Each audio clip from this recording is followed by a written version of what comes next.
Yes, ladies and gentlemen. Okay, now after you watch this week's episode of The 5 Insider with myself and David Ornstein, make sure you check out 5 Formations, where Rio sits down with Cam and they discuss the tactics, how Manchester United ended Arsenal's invincible run. Make sure you check it out. It is a banger. Thierry was possibly for me the best player played in the Premier League. Yeah, I agree. Unreal footballer. But he never actually played like that against me. So when people say about players that were the hardest for me to play against, he didn't really play. He's just the way he played football he didn't allow you to mark him. That was part of his greatness. Yes, ladies and gentlemen, it's Joel Bayer here with David Ornstein, the 5 Insider. Okay, what I want to do is quickly look at Man United's ins and outs. Now, we did a video yesterday letting you guys know we were going to do it today. So here we are. David, Man United's ins so far: Christian Eriksen, Lisandro Martinez, Casemiro, Antony and Martin Dubravka from Newcastle on loan. Transfers out: Dylan Liviet to Dundee, Pereira to Fulham, James Garner, which I thought was a weird one, to Everton for 15 million. Chong as well, permanently sold to Birmingham City for 1.5 million. On loan, Dean Henderson to, of course, Nottingham Forest. Alvaro Fernandez joins Preston. Alex Telles gone to Sevilla, which is interesting. Ethan Laird, Stephen Howson's going to kill me for probably saying it wrong, but he's joined QPR. Dermot Mee on loan to Altrincham. God, excuse me, Altrincham. Eric Bailly joins Marseille. Mebry signs for Championship side Birmingham City as well. Galbraith has left Man United to sign for Salford City on loan, and Will Fish has signed a season-long loan with Hibs. Do you think the window has been successful for Manchester United? Yes or no, David? Yeah, I do actually. And maybe that's going against popular opinion, because there were so many players linked with Man United and there were rumours left, right and centre. And it seemed some of the situations were becoming tiresome and didn't reflect too well on the club. You can think straight away towards the Frenkie de Jong pursuit, which United went out with everything they had. They agreed a deal with Barcelona, but it seems that de Jong himself never really wanted to come. And then you look at it and say, well, why did you go so far and for so long with somebody that didn't want to come to you? You wasted time. You could have looked elsewhere. But on the flip side, you could say, well, Erik Ten Hag wanted him and Manchester United tried to back their manager, and fair play for trying.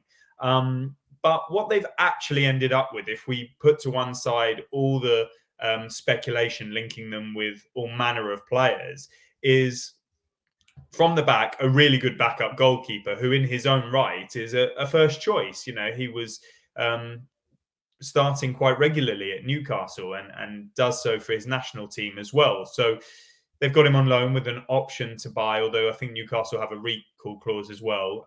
Seems to be a good character too. So good addition at the back. In terms of Lisandro Martinez, there's been a lot of criticism given his height, playing central defence within the Premier League.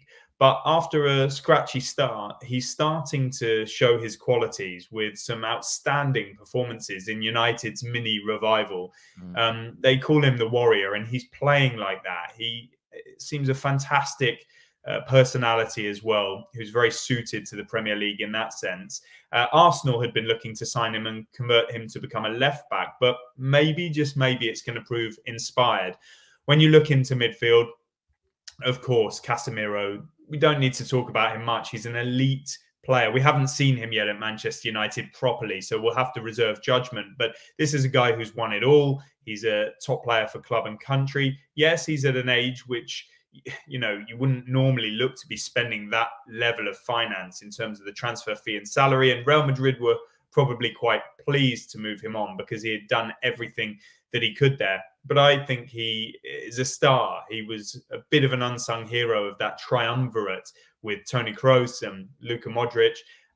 Every time I saw him play, he delivered in the biggest environments, in intense atmospheres, on the biggest stage, when trophies were there to be won. He too is an absolute Trojan.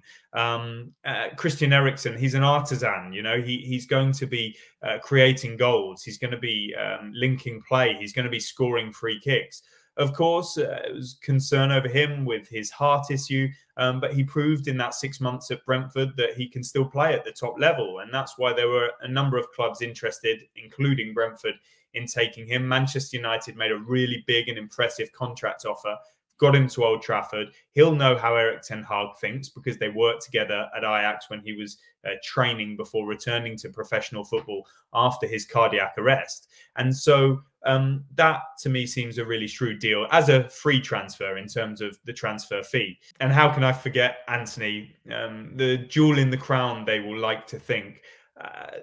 Speak to people around football and they'll tell you that he was attainable for a far lower fee earlier in the summer when Manchester United and Ten Hag originally were interested in signing him. And the club seemed to veer away because Ajax were resisting and asking for a lot of money. People say that his value was even lower than that, even having only 2 seasons in European football and both of them in the Eredivisie at Ajax. And United end up spending, 100 million euros, 95 plus 5 million in add-ons. And there will be a lot of people looking at this saying they've spectacularly overpaid. However, it will all come down to what happens on the pitch. And if he delivers, I think people will very quickly change their tune. And if he does what Ten Hag thinks he can do and what Manchester United want him to do, if he helps them back into the Champions League and to be a competitive force this season, you tend to see that the narrative and the discourse starts to change and people say he's worth every penny. So again, another to reserve judgment on. But as a player and as a recruit, you've got to say fair play. So that brings an analysis that I think United have ended up having an expensive but pretty impressive window. There will be scrutiny on John Murtagh, the football director, and Darren Fletcher, who works with him as well, and Richard Arnold in his first transfer window as the chief executive, having replaced Ed Woodward. The role of the Glazer family in supporting this operation in one form or another will be scrutinized heavily by supporters. Of course, we're hearing the protests and the chants against them at every game. Ten Hag, there's a lot on him with this summer because it was his first at the club, his first transfer window, signed a lot of players with either Ajax or Dutch connections. They were even linked with Serginho Dest, who, of course, had previously been at Ajax before moving to Barcelona and now on to AC Milan as a potential replacement if Aaron Wan-Bissaka had left. And it was being reported that Ten Hag wanted that to happen as the final position for this window, right back. But the club wanted to stick with Wan-Bissaka, a £50 million signing, let's not forget. And they're going to go with what they have until at least January. In terms of outgoings, none of them massively surprised me. James Garner, a decision needed to be made. He's very highly rated at Manchester United and within the game. But after that season on loan at Nottingham Forest, which was so impressive, a big decision needed to be made. Is he going to make it at Manchester United? Do you try loaning him out again? Or do you cash in while his stock is high?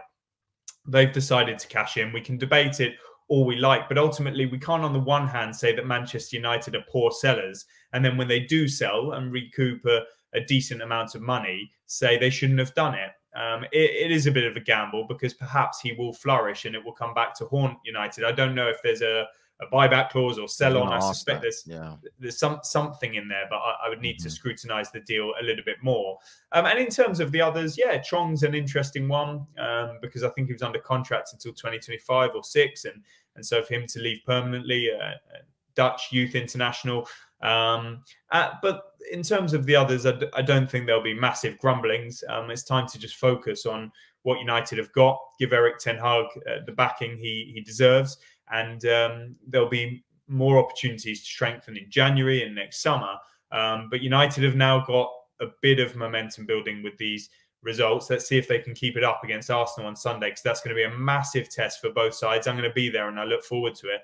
So yeah, Manchester United, as ever, a story to watch and to keep us talking every day, week, month and year.